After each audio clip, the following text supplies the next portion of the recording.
She gazed at me in her last moments, and she whispered, I stand before him, above the world itself, and he speaks the truth. The desolation is near, the Everstorm, the night of sorrows. We know about the desolation. We know about the Everstorm, night of sorrows, I think. But there's a word in there that stood out to me now that would never have stood out to me 2 years ago, because now I know the title of this book. The death rattle says, I stand before him above the world itself, and he speaks the truth. Could be very simple, could be any truth. But the title of our book is Wind and Truth. I wonder if that truth is going to be something we need to keep an eye out for.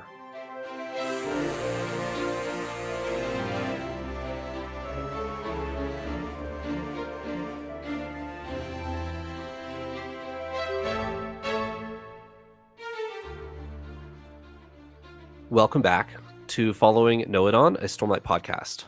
This week is episode 227, and it is our first episode to begin Wind and Truth by Brandon Sanderson. It has been a long time coming. We are finally here. Paul, how are you? Fantastic. It feels kind of like coming home. Talking about Stormlight 5 this week, published Stormlight 5, and I could not be more excited. I'd also like to shout out, if you're watching on YouTube, you probably already noticed, we have a patron this week. So I'd like to go ahead and shout out, say big thank you to Celeste. Thank you. Celeste is an ardent and is supporting our podcast and is here right at the start of Stormlight 5. You may notice that Celeste is taped to my forehead rather than a mug this week. And honestly, that is because I have a mug which has the Skybreaker symbol on it. I actually made this myself. Yeah. I've done a couple of these now. Nice. This is actually my third one that I've made. And I tried to get the name to fit in the margins without covering the actual Skybreaker, or maybe do the backside, and I couldn't get it. It covered up something, so I was like, what if I just put this on my forehead? Or I think Trevor made that joke. So, Celeste, you're on my forehead for the episode. Thank you so much for your support. Thank you, Celeste. Eliot, how are you? I'm doing excellent. We are back in the realm of Stormlight after, I think, nearly exactly 2 years since we finished Rhythm of War. And at the time, man, 2 years away from reading Stormlight seemed like a really long time. Thankfully, we had a lot of really good stuff to fill the gap for us to get us there with Mistborn and Secret Projects and the works. So it was a very enjoyable 2 years, but oh man, Paul said it. This is coming home. Wind and Truth. I'm ready. I'm so ready. You said a lot of really good content filled the gap, but everybody also watched our tier list video last week, I assume. So you don't have to lie, Eliot. There was a lot of really good stuff in there. We did throw a few things under the bus, and I apologize if our tier list has offended you and you've now unfollowed our podcast. I guess you're not listening if you've unfollowed our podcast from our tier list video. So, yeah, I'm ready. And Trevor, we were promised that we could make our grading criteria for that tier list video whatever we viewed whatever we wanted to do. So I'm assuming we would not be legally held accountable for that. So I'm gonna go ahead and say that before I get utterly roasted. There are some Well of Ascension apologists that are very upset based on that video. I could believe it. All right. We are going to bring back an old custom on this podcast for Stormlight episodes. Paul, do you have 2 words to briefly summarize these sets of chapters? I do, Trevor. Thank you for asking. You haven't asked in a long time, so it's nice question to get. My 2 words not really summarizing, the prologue in chapter 1 are foolish, spren. Not together. Don't take that as foolish spren, but foolish and spren. The reason I chose those words are kind of independent. Foolish is in reference to Gavilar I firmly believe Gavilar is one of the 10 fools that we've heard mentioned. We'll talk about it more. I believe he is one of the 10 fools. And everything that he encapsulates in the prologue is inaccurate, wrong, misled, misfounded, something. So very foolish indeed. And Spren, we're going to have a big conversation about Spren, just given our first chapter with Shallan's to Spren. True. All right, Eliot, do you have 2 words for the episode? I most certainly do. My 2 words for the prologue in chapter 1 of Wind and Truth are warm hugs. And just like coming home, I feel like stepping back into a Stormlight book is like getting a big warm hug from an old friend. And I can tie them into the chapters as well. I'll go backwards. So hugs is it's real simple. I actually focus my 2 words almost exclusively on chapter 1 because we've already analyzed the prologue a bit, and I do have a lot to say about it. But chapter 1 was the really new content for us since we'd kind of seen the prologue before. And in the Shallan part of that chapter, like Paul talked about with the Spren, there's a really tender scene with Shallan and both Pattern and Testament, in which Testament and Shallan share this really heartwarming hug and kind of moment where they're relating to each other a bit or something. And then warm is something that Kaladin says. And I was actually wondering if you guys had noticed the reference that he makes in that chapter to something that was a long time ago for us, but not so long ago for Kaladin. And yeah, we can talk more about it when we get there. I did notice it. I realized while you were talking that I forgot to mention our spoiler scope for this podcast. So if you are joining us for the first time, which I imagine there are some, or if you are rejoining us after a while, we have, over the last 4.5 years, covered every published Cosmere work, except for White Sand.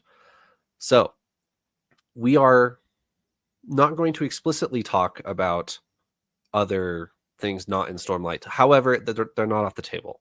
So if you have not read The Secret Projects or Warbreaker or Elantris, we will explicitly talk about mechanics from those stories, maybe cameos from those stories.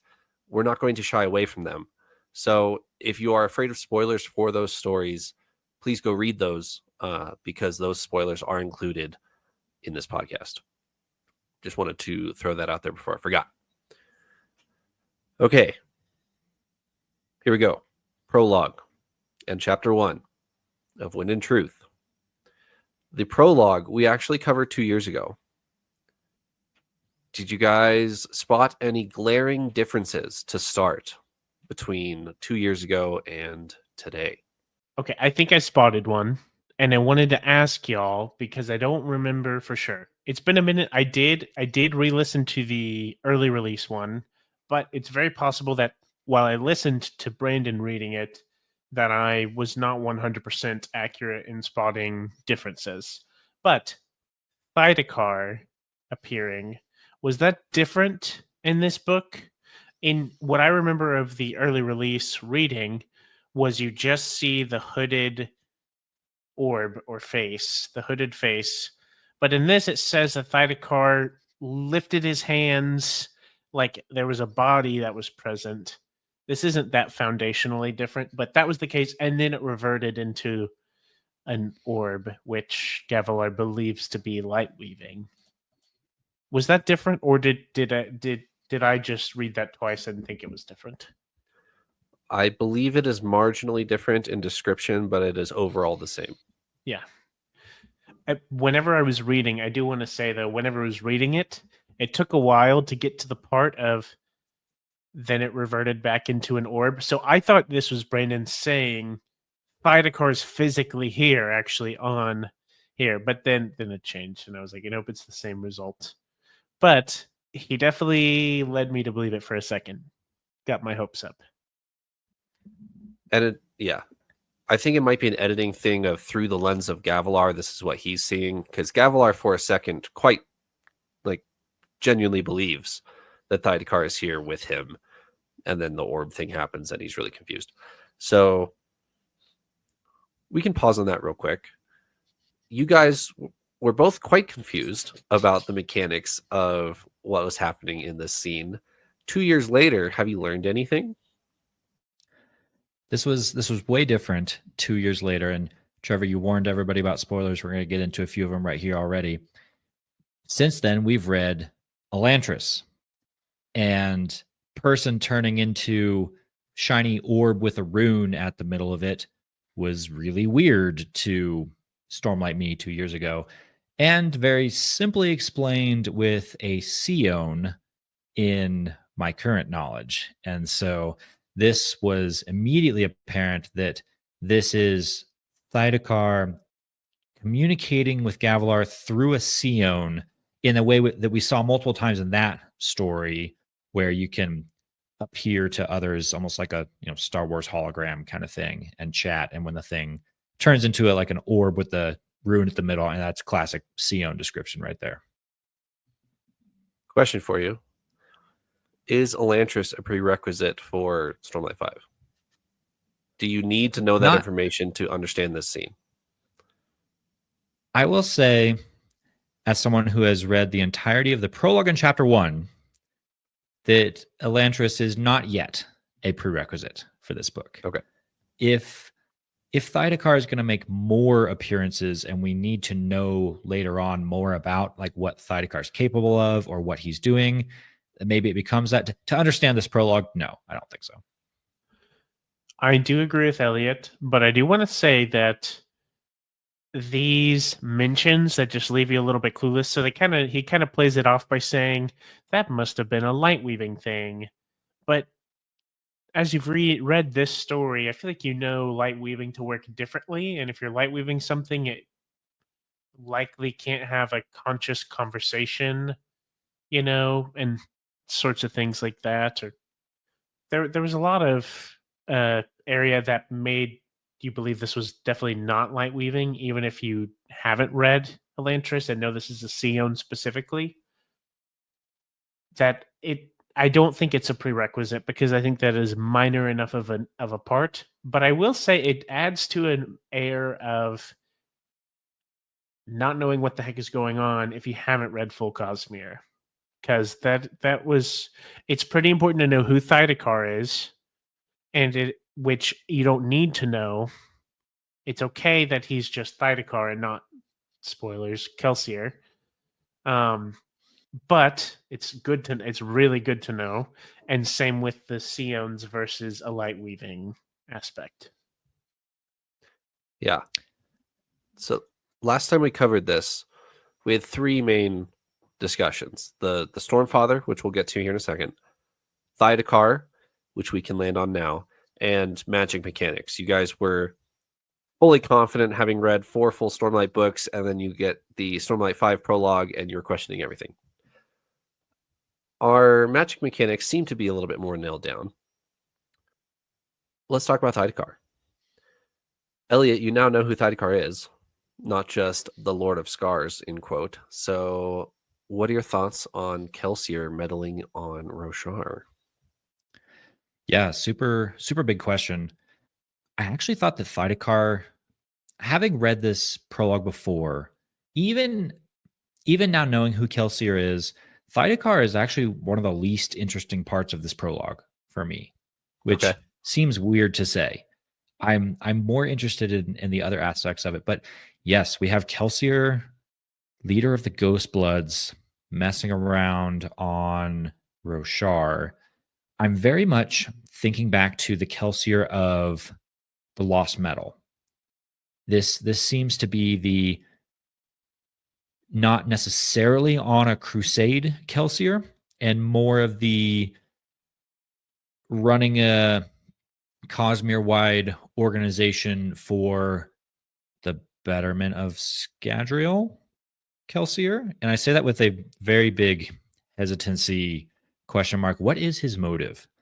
What is he really out here for? Is it the same as what we've seen the Ghostbloods on Roshar already do. Like Mraze and crew, they seem to have a more economical motive. They're there for money, power, influence, get my investiture where I need it to go, kind of thing. Is that what Kelsier's at? Is he just an opportunist, a merchant, a businessman, or is there a bigger picture in here for him? That's my question. I definitely want to chime in because I have a couple questions.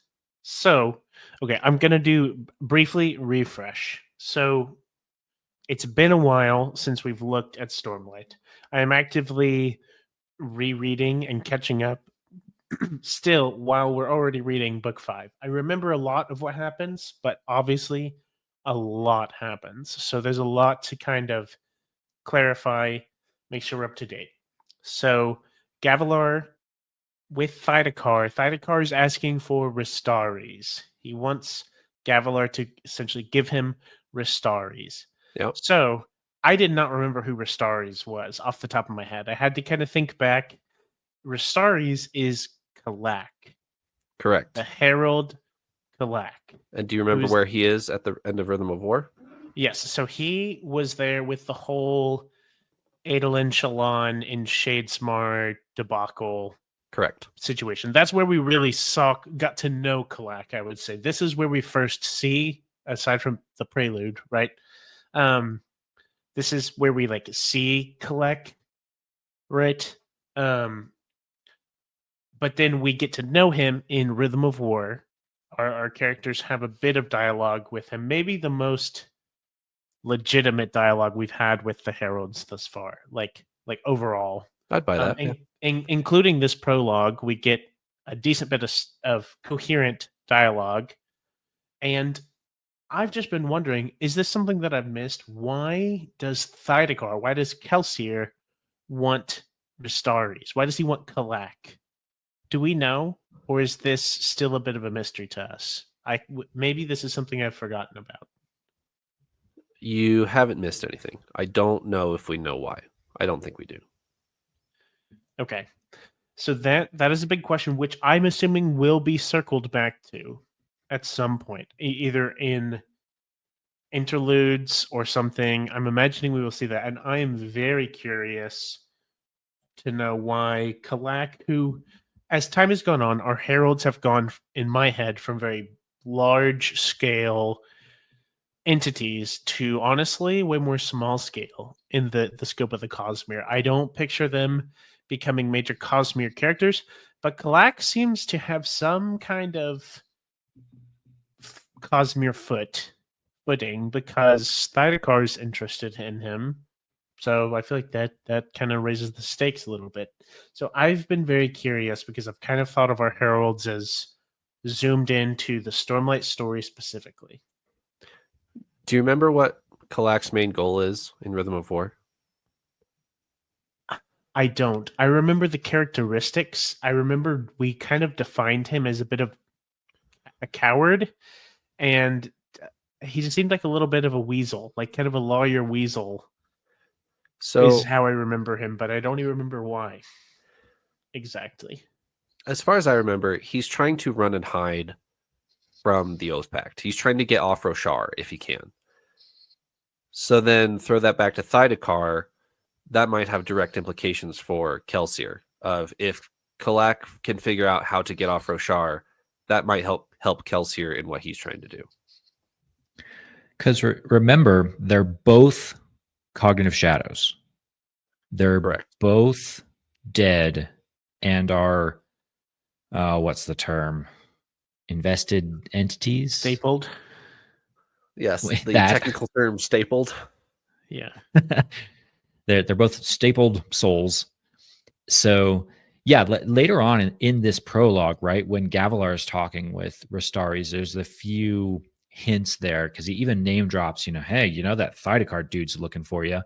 And the responses that Ristaris has is, oh, yeah, that man can't abide anyone having secrets. So I'm guessing, secrets, haha. The one thing. See, now you get the one-liners. Right.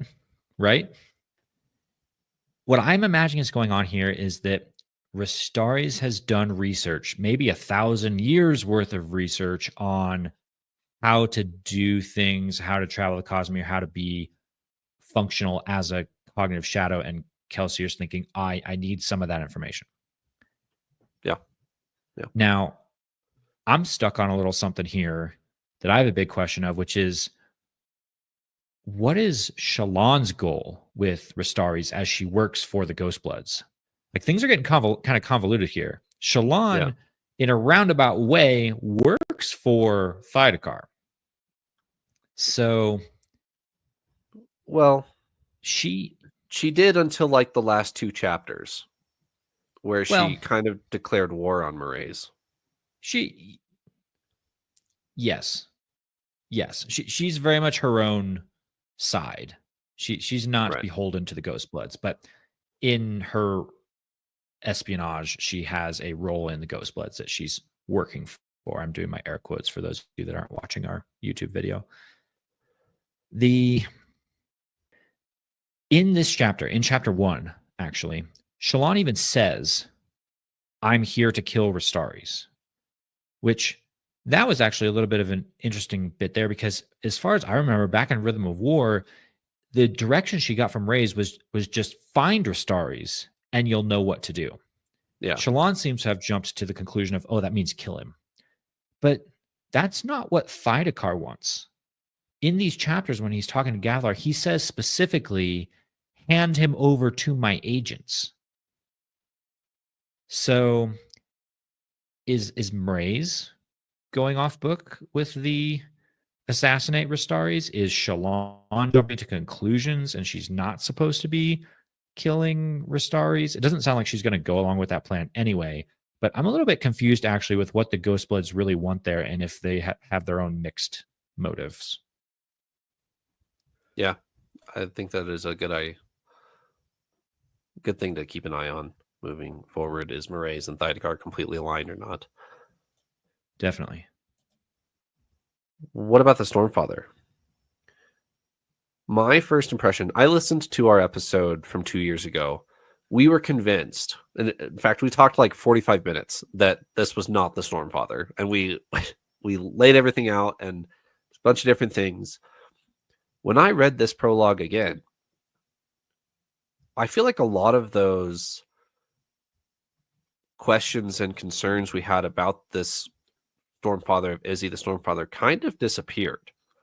I don't know if that was just a weird editing thing or if he was deliberately trying to mislead us 2 years ago or what. But upon rereading this, he seems way more Stormfather-y than he did. Did you guys get the same idea?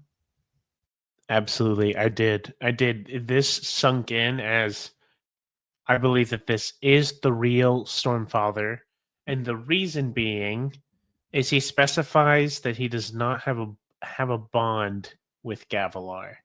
I think we talked about it the last time. I also re-listened to our episode, and see, I don't remember. I'm assuming that this is a difference, that this was not in the previous version, because I don't think we would have talked about it as long if it was. The Stormfather mentions that he does not have a bond with Gavilar, and I think it's the that other way was my around, actually. reasoning. Okay. Talk me through it again, maybe. What I noticed was that in the previous version, 2 years ago, there's a line where the Stormfather says, "I am not your errand boy. We have no bond." That line is gone in this new version. So there's been talk. I don't know if we talked about it then, or if it's been like side chats we've had leading up into this about how kind of questioning, was the Stormfather bonded to Gavilar?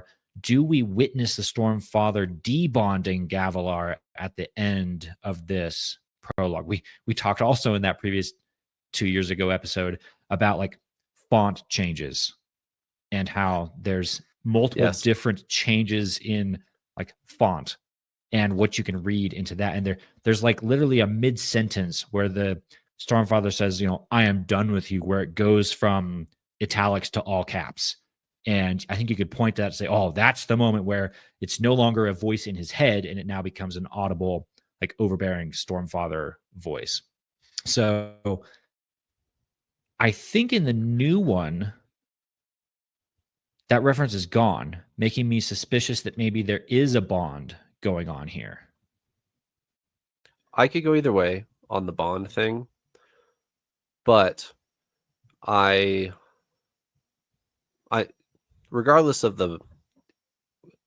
whether it is an official bond or not, because that would imply that Gavilar said the first ideal, which, I mean, he opens the chapter with those aren't the words. So I don't know if he actually has a bond with the Stormfather or not. I jokingly wrote in my notes that I would love to get a blooper reel of all of the times that Gavilar's just said some words to try and find the right words, try to say the right thing. Because it seems like, I mean, there's multiple times in this prologue that he throws out some quote from the Way of Kings and tries to amp it up to be the honorable moment, but the Stormfather says those are not the words. You're not even close. This prologue was even more horribly ironic than I remembered it being, because the whole time he's like, no, the Stormfather can't tell what I think, so I'm going to act honorable, but the Stormfather's going to think I'm honorable, but I'm really not, you know? It's just all very ludicrous, you know? Just as an aside note, we made bingo cards about 2 weeks ago, and on my card it says a spren on Bonds of Radiant, and we talked about this when I pulled it, but we've made the decision that this does not count. A, because we knew this happened when we made the card. B, we don't actually think Gavilar's an actual Knight Radiant here. So, yes, I'm aware that it's on my bingo card. No, we're not going to count it. I have a few other questions about the Storm Faker, as he was coined 2 years ago. I'm still very not sure. This, I think I said this in my live reaction that I do in the Discord channel for our patrons. This is a confusing prologue. I've read the entire Cosmere now, and I'm still confused. There is some weird stuff going on in these chapters, and I think the Stormfather is at the center of that. Because I agree with what you said coming into this, Trevor, that this Stormfather feels a little bit more Stormfathery than he did 2 years ago. And there were a lot of like general dialogue changes. I did do a little bit of a like pull the two up side by side on the screen and kind of reference back and forth. Some of the biggest changes are just general like rearranging the dialogue. It says the same thing. It's been hit by an editor and kind of, condensed down and those kinds of things. It does feel more like the Stormfather to me, but he still does some weird things that we've not seen before. One, he shows up in a physical form. Yeah. In a way that we've not seen the Stormfather before. The Stormfather does the crazy like face as wide as the sky thing to Kaladin and Venli. Like it's not that. We've never seen the Stormfather show up as a humanoid shape of fuzzy light, which is how it's described here. So why that?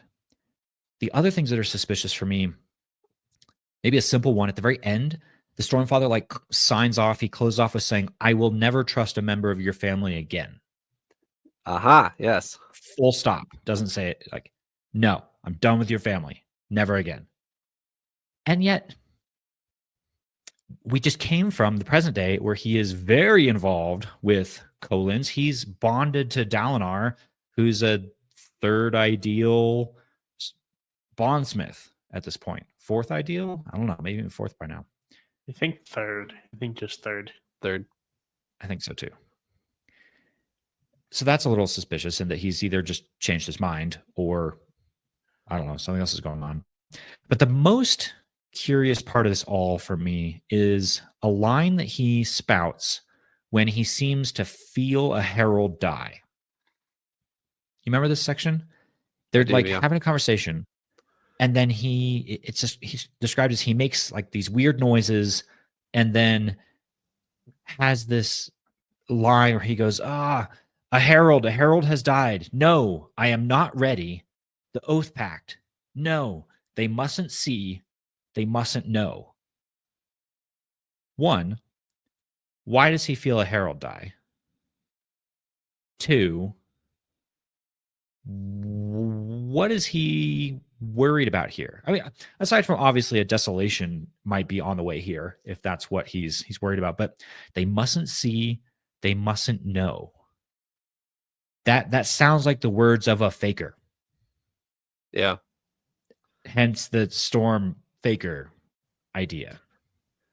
Well, and for a long time, the prevailing theories that it was a herald trying to manipulate Gavilar, because Uh-huh. a big point against the Stormfather being genuine is him overtly lying to Gavilar right at the top of there are 9 heralds that have all died and they're sitting back on Braze, and Talon is the one who abandoned them and you can take Talon's place. Okay, hold on. Everything about that is wrong. And why are we manipulating Gavilar this way? Why?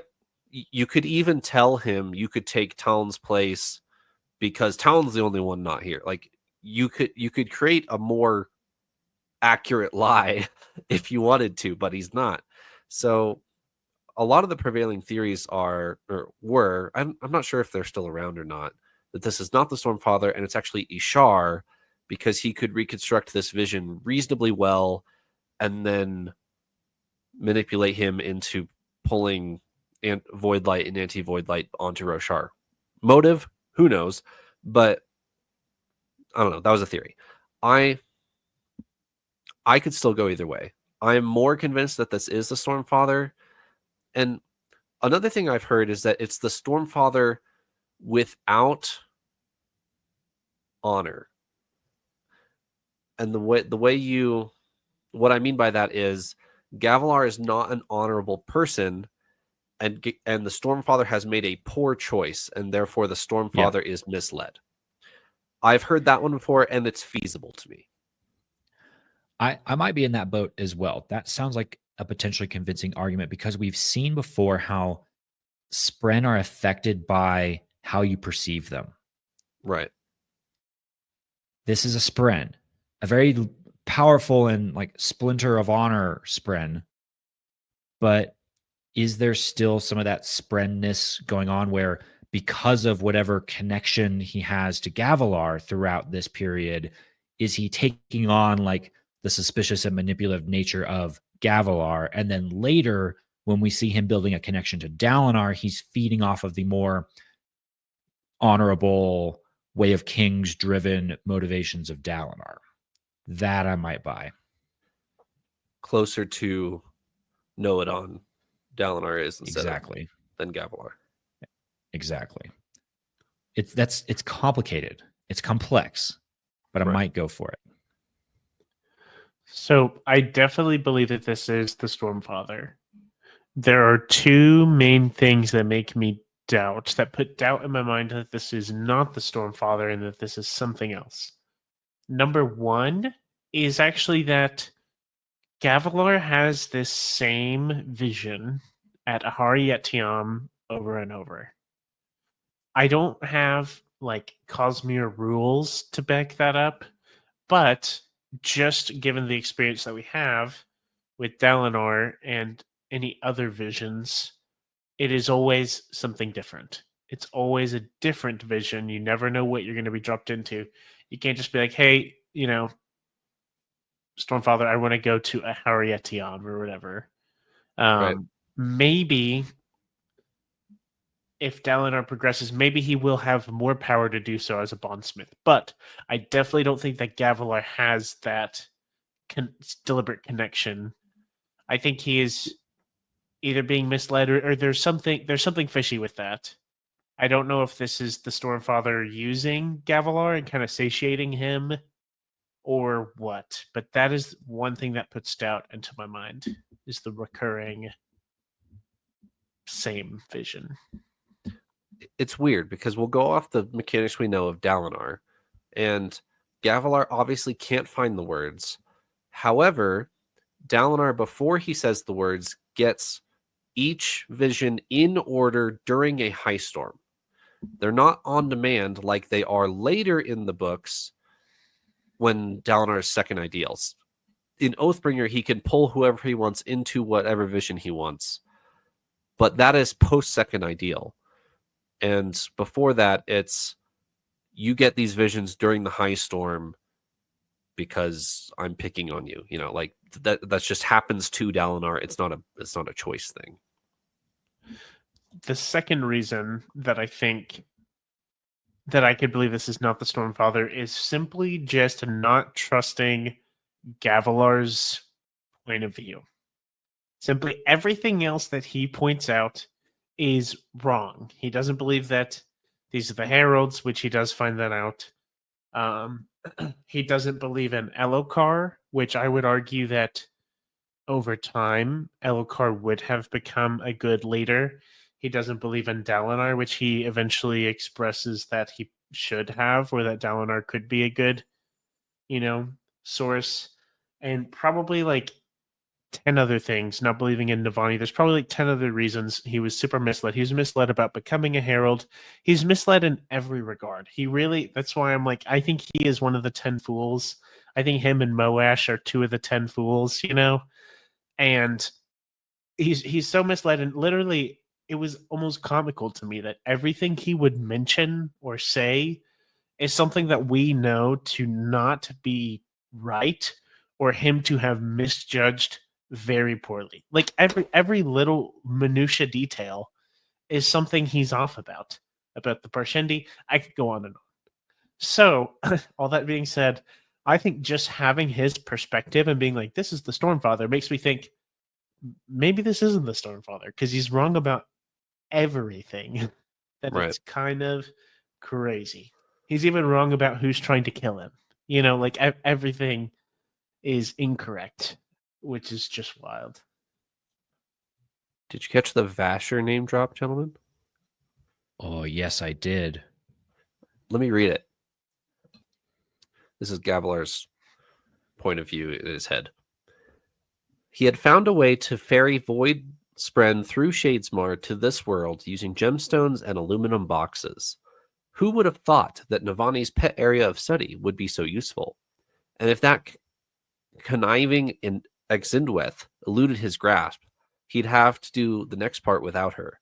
He had his scholar, though in truth Gavilar was baffled by the light he was creating. Light that could somehow kill the Voidbringers? How had Vasher made... He thought he heard a faint crackling sound from the Stormfather. Lightning? How cute. Okay, like 70 questions. Gavilar has Vasher working for him as an Ardent. That seems feasible. Vasher has told Gavilar his real name? He doesn't go by Vasher around here. What? This is crazy. This is crazy. And this is one of the things that was changed.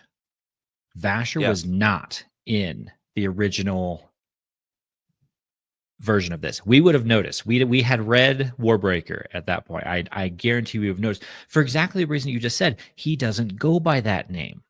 He doesn't use the name Vasher. How does Gavilar even know that name? And this doesn't seem to jive. Well, it's an interesting question, actually. When I read this, I want to say this does not jive with the Xyle that I know. Yeah. Xyle does not seem like the scholar who experiments with light and helps the tyrants. Xyle is very much the cranky old guy who doesn't want to be bothered, but at the same time kind of has a soft heart and will probably help you. That those don't seem to align, but I hesitate perhaps because 5, 6, 7 years have gone by. Maybe there's a different Vasher 5 years ago than the one that we bump into in Way of Kings. Perhaps. So up until this line, I thought Xyle was being genuine. He's an old grumpy guy on Roshar. He'll help you out if you really need it, but he's just hanging out. Now I think it's all up front. Now I think he's here studying anti-light. And we're 7 years behind him. Like, he specifically said he had his scholar, though in truth Gavilar had baffled by the light he was creating. Yeah. Vasher is maybe the main brains behind getting anti-light on Roshar, which is crazy. Is he trying to replicate Nightblood or something like that? This changes everything. If it's true, if you're going down that path, because like I said, I was very 4 books in. I was very convinced that Zyle is the helpful, wise old guy who I was not suspicious of him one bit. And granted, the Vasher from Nalthis, not necessarily the guy of highest repute, although there's way worse out there. You know, do I trust necessarily the Vasher from Nalthis? Not completely, but Zyle on Roshar has not given me any reason to not trust him. So if all of a sudden he's been working with Gavilar this whole time and he's out for himself and still trying to be a major player on the big scale of things, that's completely different. Do you want to? I'm going to add to this and read something from Rhythm of War. You ready for it? Heck yeah. Okay. There's a chapter in Rhythm of War that is kind of blowing my mind now that I'm going back and rereading some things. Chapter 77 from Rhythm of War. It's not an interlude. It's not the prologue, but it's a flashback to that night. There's a couple of these in Rhythm of War that are kind of snuck in there, where it's just a random chapter in the middle, but then all of a sudden you're back at this night of the prologue. Venli, this is a Venli point of view. This is Venli's view of the prologue and those events. She is like sneaking through Kholinar with her Voidspren Ulim. The back staircase scene? Yes. Yeah. And they end up, this chapter is crazy in its of itself because they end up bumping into Nail, and you realize that Nail was like the original impetus behind getting Zeth to work for the listeners, the Parshendi, who then have him assassinate Gavilar, which is crazy because that just happened like right after the scene we just read now in this prologue where Nail meets Gavilar, realizes what he's up to, says that, oh, I have to work for you because you are the law, walks out of the room and goes and hires Venli to go hire Zeth to go work for Eshonai to go assassinate Gavilar. Yes. In that scene, Venli and Ulim are just kind of sneaking through the palace. And they like go up to, it's like a pot on a table, and they pull a note out of it. And this is what Ulim says the note says. Zindweth says she's been discovered. She's a very specific and rare kind of specialist. The details need not concern you. But there's apparently another of her kind in the palace, an agent for someone else. They found her and turned the human king against her. She's decided to pull out. Pull out? I don't understand that phrasing. She's leaving, or left, perhaps days ago. Left the palace? Left the planet, you idiot. In this prologue here, Gavilar is saying, oh, Zindweth is gone, but it's fine. I still have my other person, Vasher. Is that the other agent that is being referenced in this note from Zindweth? Did Vasher drive Zindweth away just as another world hopper / agent of something going on here? Is that a reference to this back in Rhythm of War? I think it has to be. Might be. That seems too akin. Seems that was a sneaky find. Either one or two things is going on here. Gavilar has a different agent, scholar person, and Vasher's like somehow mixed up in the middle of it, but isn't actually the agent. Or Vasher is up to way more than we think he is. Yeah. One of those two. I'm just gonna go ahead and throw my chips in the basket. I think that Vasher is up to more than we've been led to believe this whole time. We get early on in our story, we get the grumpy old sword master, but I honestly am basing this mostly off of he comes back into the fray of the story for a moment in Rhythm of War.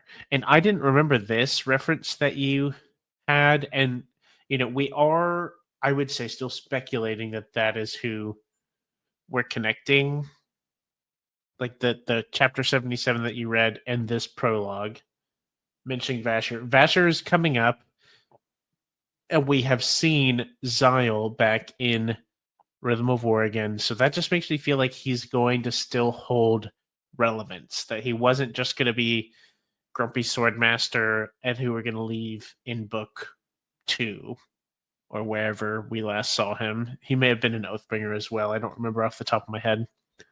But I don't think we're going to just leave him back there. I think it may not be something like groundbreaking that like he's going to lead the charge and he's going to unlock all the lights for all of us. But I think we might get some sneaky confirmations along the way.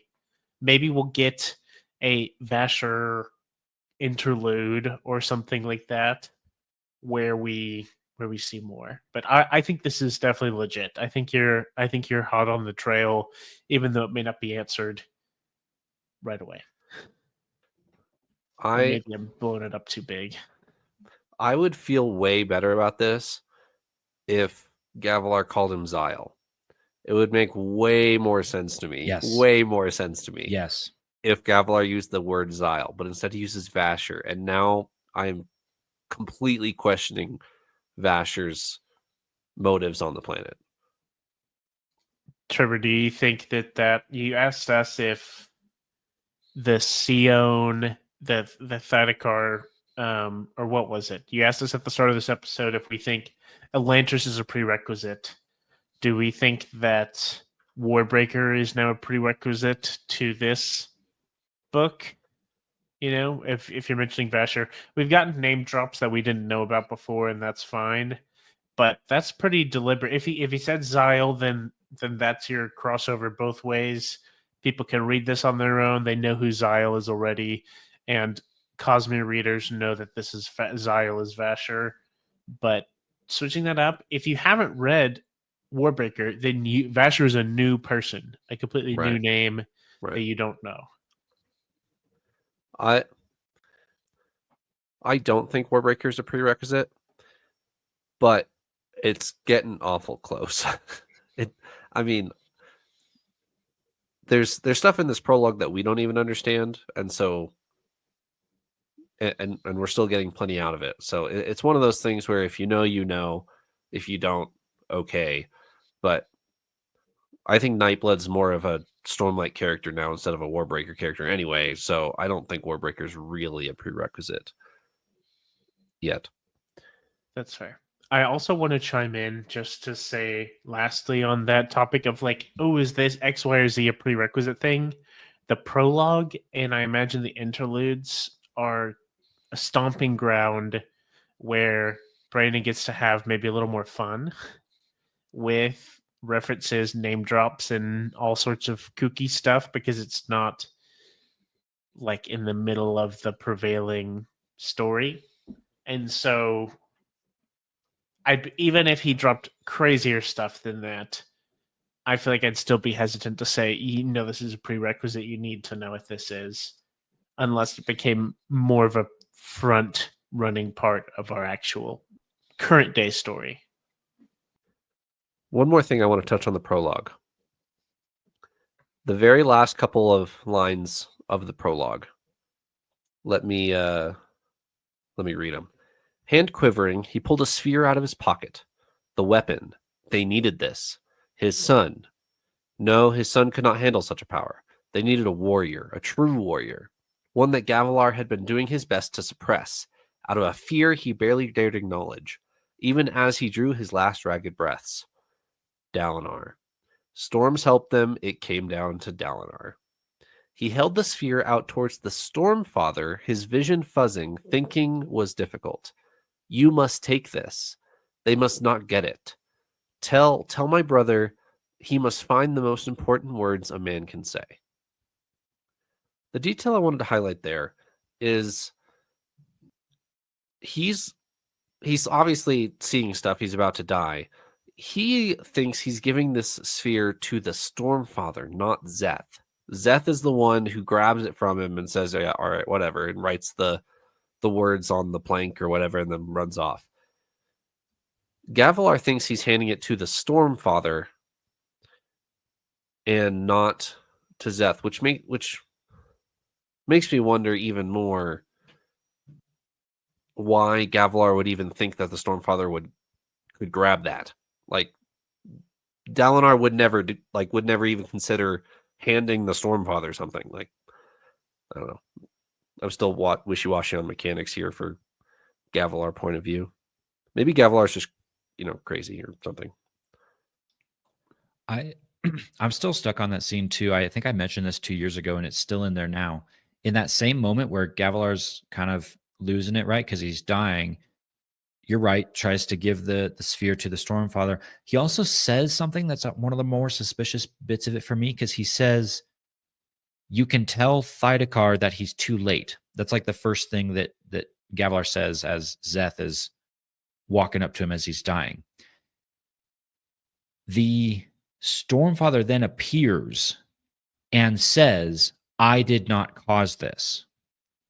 And when I read this 2 years ago, that fueled my theory that this Stormfather faker was actually Thydekar. I don't know, based on what I know about Thydekar now, if that's actually my theory, but it's still really weird that Gavilar says, "Tell Thydekar that he's too late." Zeth says something, and then the Stormfather says, "I did not cause this." There's one more bit of the prologue that I wanted to point out to you guys, and that is further back when Gavilar is talking to Taravangian. So there's a section in here where Taravangian shows up with Amaram as a new recruit to the Sons of Honor. And they have a chat. Gavilar's like, "Oh, I thought you were a simpleton, and clearly you know more about what's going on. I'll have to take you seriously." And Taravangian is like kind of surprised by how much Gavilar knows. Taravangian clearly already knows quite a bit, and they talk about a death rattle. Do you guys remember this part? Yeah. Taravangian's mother or grandmother? Yes. Taravangian says, 10 years ago, my mother died of her tumors. She gazed at me in her last moments, and she whispered, I stand before him above the world itself, and he speaks the truth. The desolation is near, the Everstorm, the night of sorrows. We know about the desolation. We know about the Everstorm, night of sorrows, I think. But there's a word in there that stood out to me now that would never have stood out to me 2 years ago, because now I know the title of this book. The death rattle says, I stand before him above the world itself, and he speaks the truth. Could be very simple, could be any truth. But the title of our book is Wind and Truth. I wonder if that truth is going to be something we need to keep an eye out for. That's my last thought on the prologue. I have one question on the prologue, parallel-ish to what you're talking about, Eliot. This is largely a refresh. Like I said, been a minute since we've been in main series Stormlight Archive. There's a couple things, like I had to remember that Kalak, Ristaris is Kalak, just random things like that. The Sons of Honor. This is the group that Ristaris and Nail, who's here, Amaram, these people are in, and he's brought his new recruits, including Taravangian, to be recruited into the Sons of Honor. First, as an aside, if this was the first, let's say hypothetically this was the first prologue that you saw, or this is like where you're being introduced to a lot of these characters, you'd be like, this Sons of Honor thing is awesome. Like I feel like they are doing good stuff, but we know a lot of these characters. Amaram and our heralds are a bit sketch. So is Tervantian, right? Like they're not my heroes of our story, that's for sure.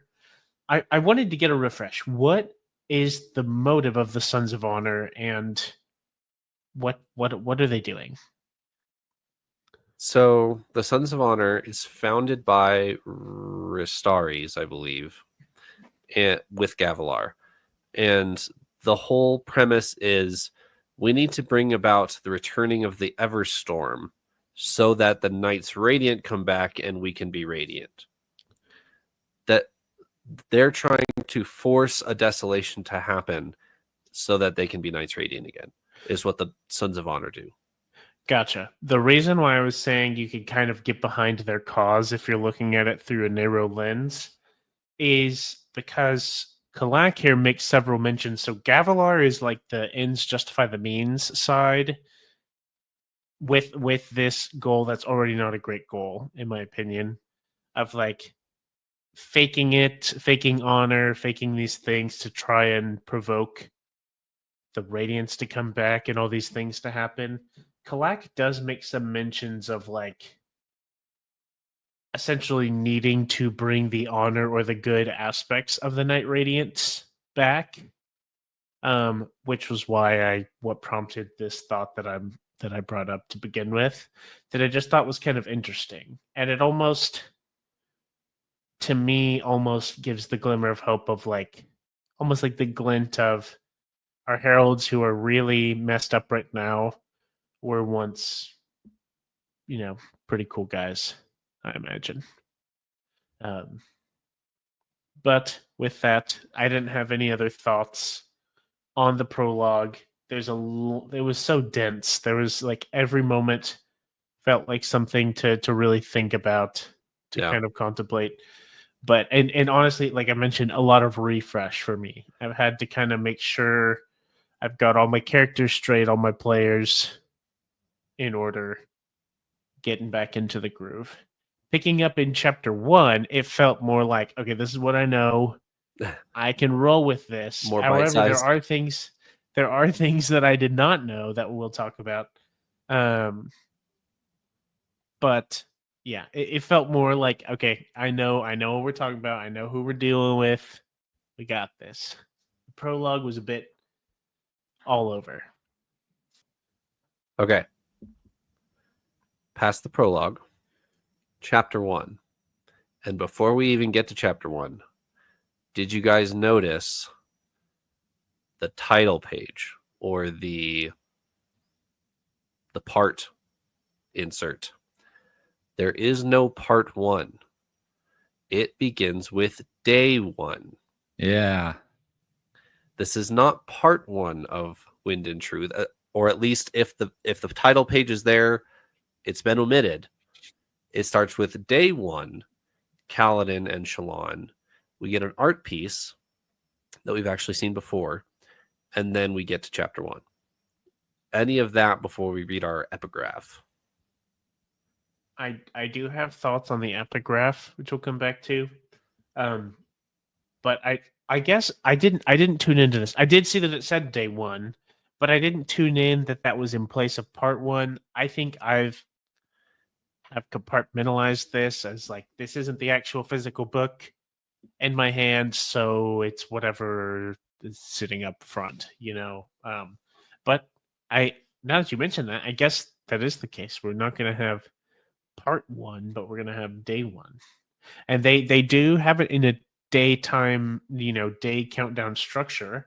Kaladin mentions what, like 9 days, 10 days until the Contest of Champions. Yep. So we might get an Emperor's Soul style to part of our book here, where we might get that, where we have day 1, day 2, day 3 onward, and then going back to the Way of Kings after the Contest of Champions, we might have 10 days post-death. or something like that. We Yep. might pick up into something like that. But if you remember those epigraphs.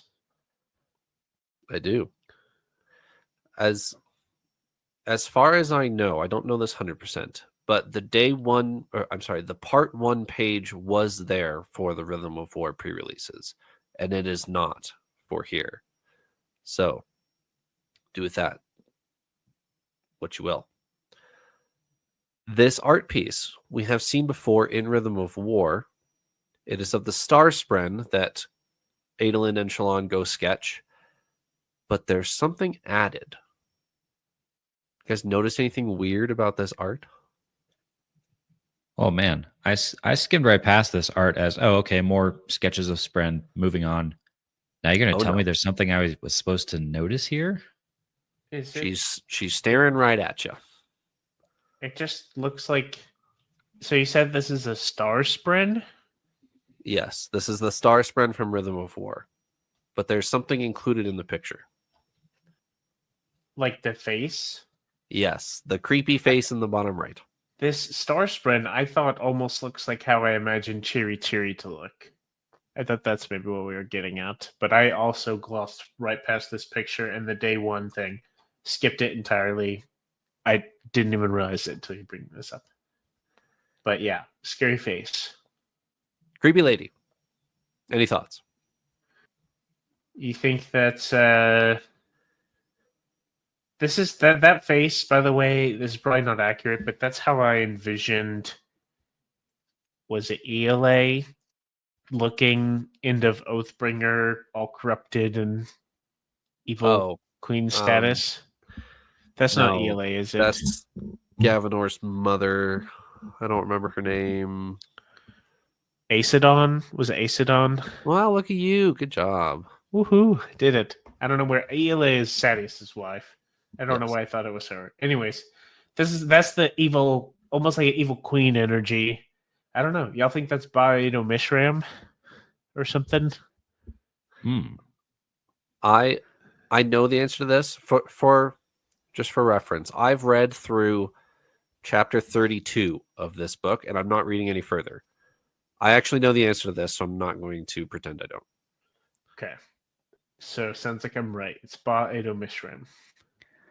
I'm getting like almost Rabonial vibes from this view of this being potentially a singer, but I don't know. It's gonna be a lot of things.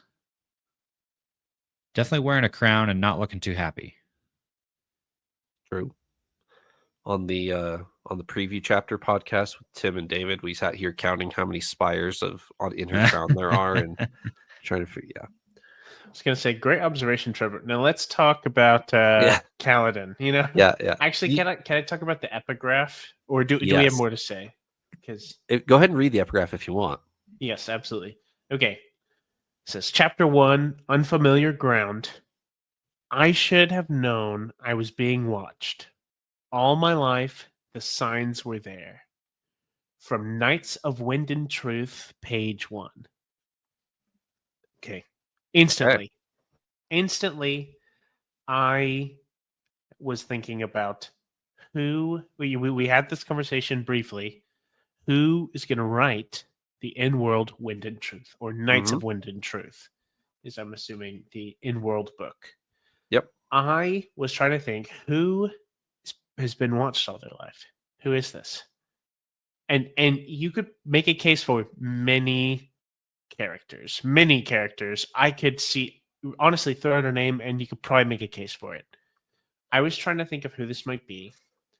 And I think that Shallan is going to write the in-world Wind and Truth. Okay. This is not Shallan's book. Neither was the last book or the book before, but we've gotten a lot about Shallan. She's obviously one of our most primary characters. And the reason for this is I think we will get a couple nods back to her past that will showcase more. We talk about it in this chapter that she has 2 bonded Spren. She bonded one as a child and then one pattern later on in life. There's the whole theory about Chenarach is Shallan's mother, right? Yep. There's a lot going back to her childhood and early days that lead me to believe that she may be the one who has been watched all my life. The signs were there, and she's gonna look back. I also wrote down that this could be Risen, but I think that's less possible. But I'm like, Dawn Shard, maybe she's gonna have some transcendental moments and be like, the signs have been here all my life, XYZ or things, all these reasons. I'm also thinking this could be Zeth because we're gonna get flashbacks to his childhood. Really, no idea. But if I had to stake my flag in the ground, chapter 1, before even reading the chapter, my prediction is that Shallan is writing Knights of Wind and Truth. Eliot, any predictions? I think Knights of Wind and Truth is going to be written by someone we don't know or one of our more ancient figures. I think we're going to go back to this being a ancient text. That this will not be something written in the modern day, which is a problem because on my bingo board is a book gets published. So I think I'm predicting that I will not be checking that box, that this book is going to have been published a very long time ago. It feels like not Noadon, as much as I'd love it to be Noadon, because we're trying to follow that dude and figure out what he's up to. But he already published a book, so unless this is the sequel to Way of Kings, which maybe it could be, I'm thinking this is going to be someone new from the old times, or like one of our heralds, perhaps, and their old pre-herald days, or something along those lines. I think you could also go a bit more extreme, like some of our extreme characters. I think, given a little bit of the hints we got in the prologue, I feel like you could argue that this could be some more large scale being. This could be Mishram. This could be. I had the thought just earlier, maybe more seriously than that prediction, that this could be one of our Parshmen.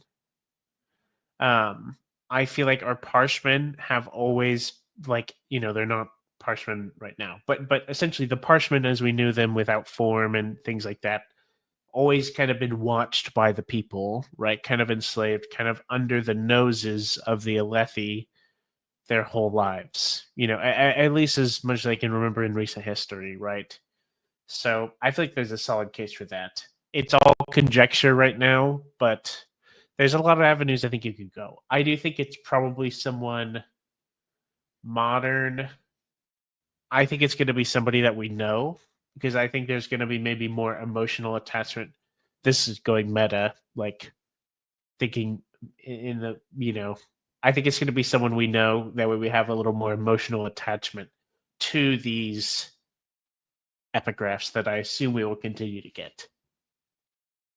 At the time of reading this, I was shooting straight down the barrel and said this was Kaladin. I thought this was Kaladin dictating a book at the end of the book. Was that a prediction or a wish list prediction? Both. Yeah. There we go. All right. Chapter 1, we get a split Kaladin and Shallan chapter. They're not up to much, but there's a little bit in here. What'd you guys get? Well, Kaladin felt good. Kaladin felt good. Period. Kaladin felt good. End of the book. Yeah. Which I was not expecting that to be our opening line. I feel like a lot of his story has been not feeling good. Maybe doing what's good while not feeling good, Right. Well, that's what makes it have a nice punch, is Kaladin finally felt good. Yeah, absolutely. It's nice. And we get, so the jumping into the beginning of this chapter, the Kaladin half of this chapter, he is talking a bit about the upcoming Contest of Champions. But what I want to ask y'all about or talk about is, so he's talking with Syl. We get some good old-fashioned Syl Kaladin banter, which we haven't had in a while.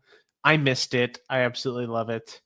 But I want to point out Syl's development. So, Okay. Way of Kings, she wobbles onto the scene, an unknowing little windspren that can't remember anything, yada yada. They develop a bond, a Nile bond. She continues to develop in various pivotal moments. She's like full size, and there's these dramatic moments, the moments we love. She grows more and more sentient, more and more intelligent, everything, right? She just develops, grows. Here, this may be me overreacting, exaggerating, reading it too into it, but it feels like we're still getting development steps. I feel like we hit a point either in Words of Radiance or Oathbringer or sometime along there that in my head, Syl is fully developed. That she is able to do all the possible spread things that she can. But here she's kind of joking about fluctuating her size all the time, coloring her clothes different, which was new to me and what raised the alarm of I feel like Syl is continuing to grow further. I don't know what that means or if that really changes anything, but I wanted to know if there's anything y'all thought about this, the bond between Kaladin and Syl. Has she always been able to do that? Am I just picking something out of nothing, trying to read into this one chapter too much, or is there something legitimate going on here? Before she changed her size based on how dramatic she wanted to be for the scene. When Kaladin was going to run back for Dalinar at the bridge, she was full size. When she's falling through the rain, she's full size. Anytime anytime there's an ideal about to happen, she's full size. Now it's like, I don't know. It feels right. That's what she says. So It does feel right. I think I'm more so tuning into the color aspect, that she's playing with the color and shifting like the clothes she's wearing. Because doesn't it mention that she almost has like a Lethe style dress on or something of yeah. that nature, like more stylized clothes. I'm sure all the people who have tried to ship the romantic relationship between Kaladin and Sylphrena were having a hoot with this half a chapter. But more so the clothing and like changing her color and stuff like that made me feel like she is still gaining more sentience, I guess, more strength. More personhood. Yeah, more personhood. She's also very much back to her happy-go-lucky. Doesn't quite do it justice because I think there is a more mature aspect to her character now, but she's very lighthearted. She's very girlish in these chapters where she's just rambling on silly stuff and apparently trying to use her highbrow comedy on Kaladin by having a tentacle pop out of her forehead and slap Kaladin. Those kinds of things. Wonderful. Those kinds of things, like the silliness of that, actually really encourages me and makes me feel good about where Syl is. Because if you remember back in Rhythm of War, there were some moments where Syl got like dark. We had like Dark Syl. I don't know if you remember those. Yeah. Where she was like feeding off of some of Kaladin's more depressed side and saying things that they shocked us because we're like, oh my gosh, this is Syl saying dark things about the end of the world and people dying and what is going on. This is the happy Syl. This is back to the very excited, says silly things, keeps Kaladin on his positive side. That version of Syl. Do you imagine that we're seeing this because I imagine it's key to also point out that Syl is doing well is likely an effect of Kaladin doing well. It's usually pretty directly correlated that their bond is dependent on his state, his status. Definitely. And we open up and see a Kaladin, one that felt good, which is maybe abnormal, but great and very welcome. But two, a Kaladin that knows the contest of champions, this doomsday event is happening, and he is content to not be a part of it, which is something that an attitude that I was not expecting. It's been a while since I've read Rhythm of War, But even though he was let go and there was the whole fiasco with that and him kind of learning to accept that, we see he's perfectly content with it. And that is a very healthy place to be. But I imagine that's pretty directly correlated to Syl now being in the state she's in, really healthy. But yeah, very, very interesting, very kind of interesting development from Kaladin, which I thought was pretty fascinating to open up to. It is interesting that you point that out, because that was one of the things I noticed in this chapter, though, was he does seem in a good place about it. He seems positive and that he's not going to be part of the combat. He's accepting that. But did you notice what he's wearing? He is wearing his uniform because it, quote, Yeah, felt right. exactly. He's still wearing his uniform because it feels right. That I actually keyed into, maybe more than I should have. I could see it going the path of like he still has very much like the discipline of a soldier, but is choosing the path of the surgeon instead.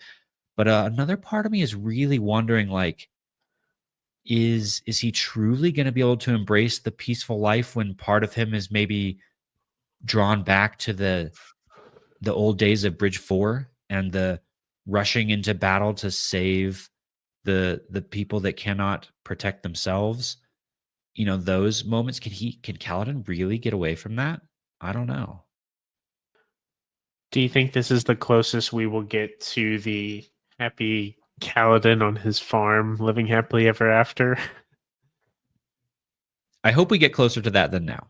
We're Yeah. decently close there. I hope we see Kaladin retire to a country farm and Syl can help him milk the cows. But the last part of the Kaladin side of the chapter, gentlemen, let me read it. Kaladin. He jumped, then glanced at Syl, who was walking through the room in a half dance, half stride, her eyes closed, as if moving to an inaudible beat. Syl, Kaladin said, did you say my name? Huh? She said, opening her eyes. Kaladin. Storms, there it was again. I need your help. I'm so sorry to ask more of you. Tell me you hear that, Kaladin said to Syl. I feel, she cocked her head, I feel something on the wind.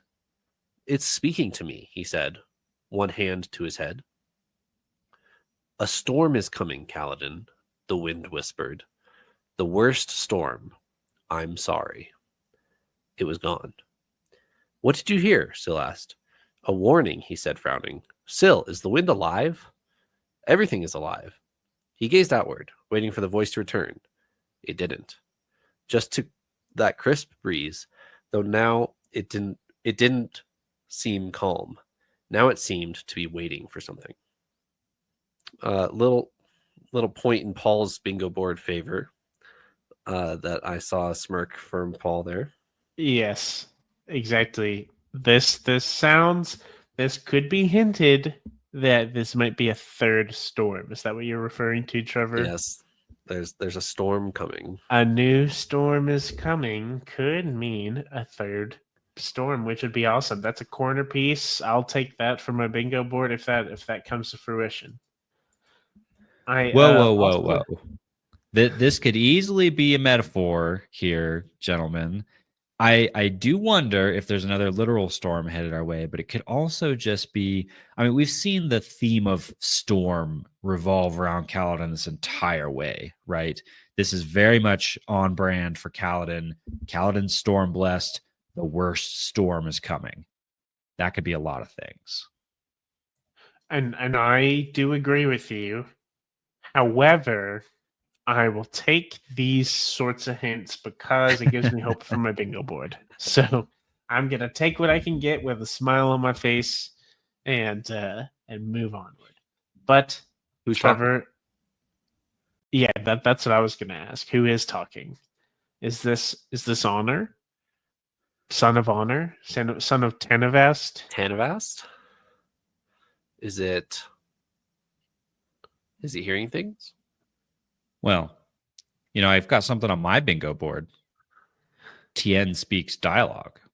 Okay. Just saying. Okay. Any other guesses? I Cultivation. I was gonna say the exact same thing. I have a feeling that this could be cultivation.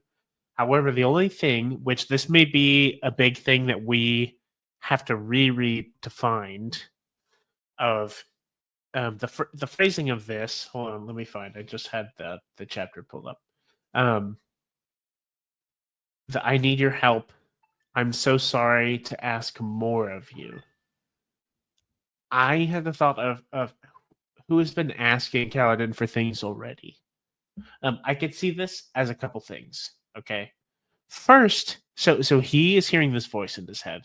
Is this possible that this is Dalinar using connection to send a message to Kaladin? Can Dalinar do that? Yes. I But why feel wouldn't like, he just go talk to him? well, I mean, he's probably got his hands full. It'd be way Right. easier, to get that, be Call like, him. hey, yeah, call him. Fair Cell enough. phones. However, I imagine if that were the case, unless it's some weird thing where he's communicating via the Stormfather and not his voice, I'm like, Kaladin would know Dalinar's voice. I feel like that would be expressed to us.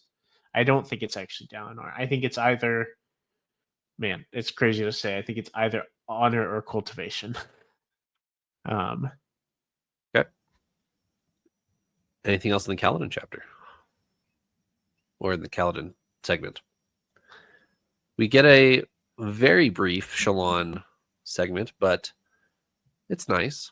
We get to reconnect with Shallan and Adolin in Lasting Integrity, and Testament actually takes a center stage in this section. What you guys take from this? So for me, the big takeaway is that Shallan has two Spren. Yep. She's bonded to Spren. This is the question that we talked about quite a bit. The implications of if you could bond two Spren when we were looking at Sunlit Man with Sigil, right? The timeline, trying to figure out the timeline. If you can't bond two Spren, how does the timeline work to get two different Spren? But sounds like you can bond to Spren. You just can do that. I have questions. So it does say that these Spren are both cryptics, right? Her original Spren, the cryptic, sat with her back to the stone railing. So we have two cryptics, two light weavers weaving Spren. Does having two, if hypothetically, if you have two active Spren bonded, does that improve your capability, like your Double Light Weaver.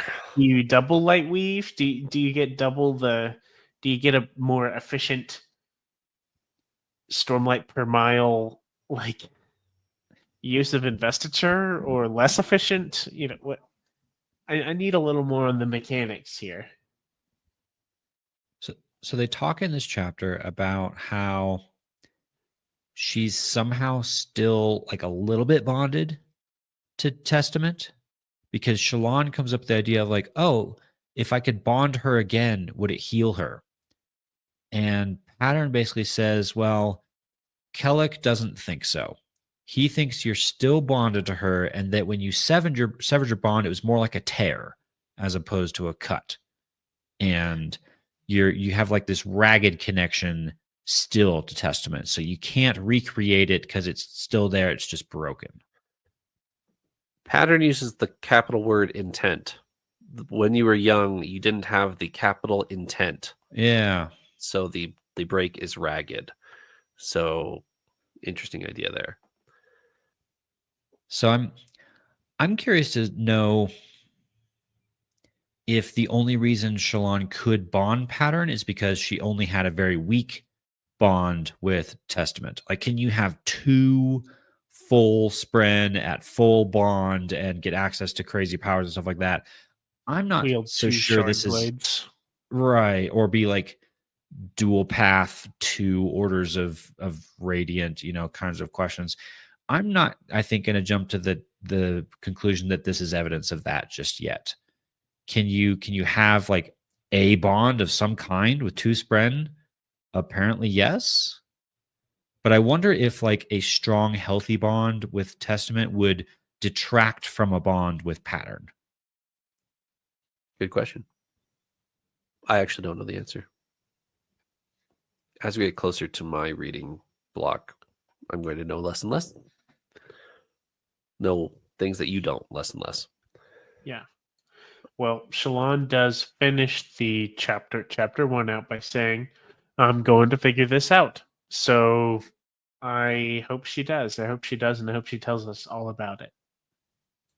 It's a very positive segment actually from Shalon, because there's that, I'm going to figure this out. I'm going to help you. There's definitely a little C connection going on there between Shalon and Testament.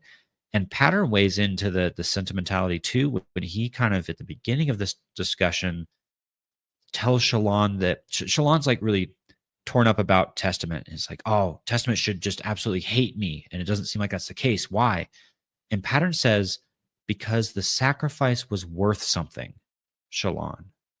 And this was almost another cool callback to Shalon's inspiration of she is worth it.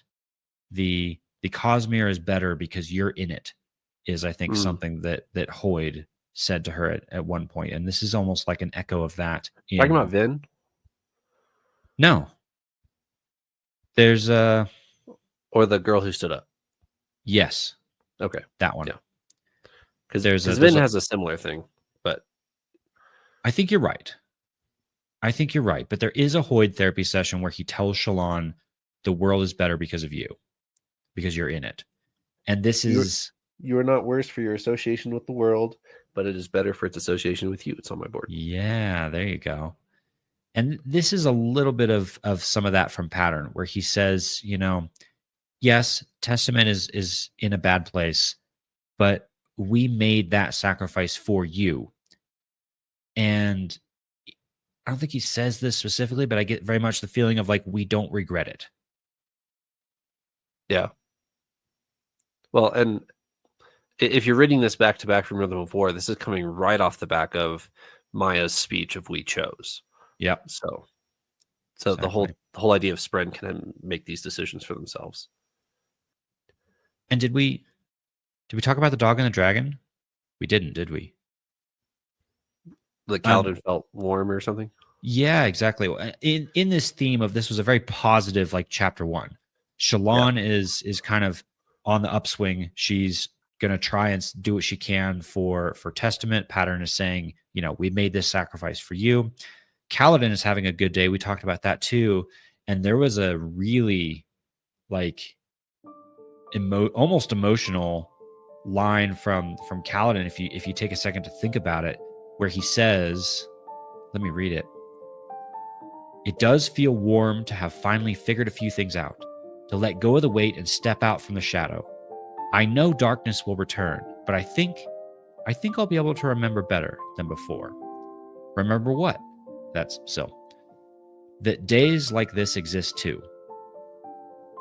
And if you're coming to this 2 years after having read Rhythm of War, it'd be easy to forget what just happened with Kaladin not that long ago with the dog and the dragon encounter with Wit, where he tells him it's going to get worse, but it's going to get better, and you will be warm again. And that's like leads straight into what Kaladin is saying here. So apparently he successfully internalized what Wit was able to encourage him with in that story, which I thought was really heartwarming for me.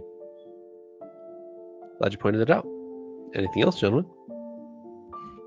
Nothing major. Just want to say I'm so glad to be back reading Stormlight 5. It feels like we'd never have gotten here, but somehow here we are. So slowly but surely we'll make our way through this book and have all of our questions answered. I'm feeling good. Let's go. I'm excited for this book.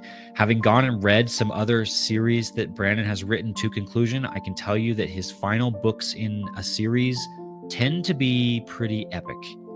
And so this might be dangerous. My hopes are high for what we are about to read, but I have a lot of confidence in Brandon based on the 19 other books of his that we've read at this point. So, win in truth. Let's do it. I'm also quite excited. Let's reconvene next week. Thanks for joining me, Paul and Eliot. So we begin. See you next week.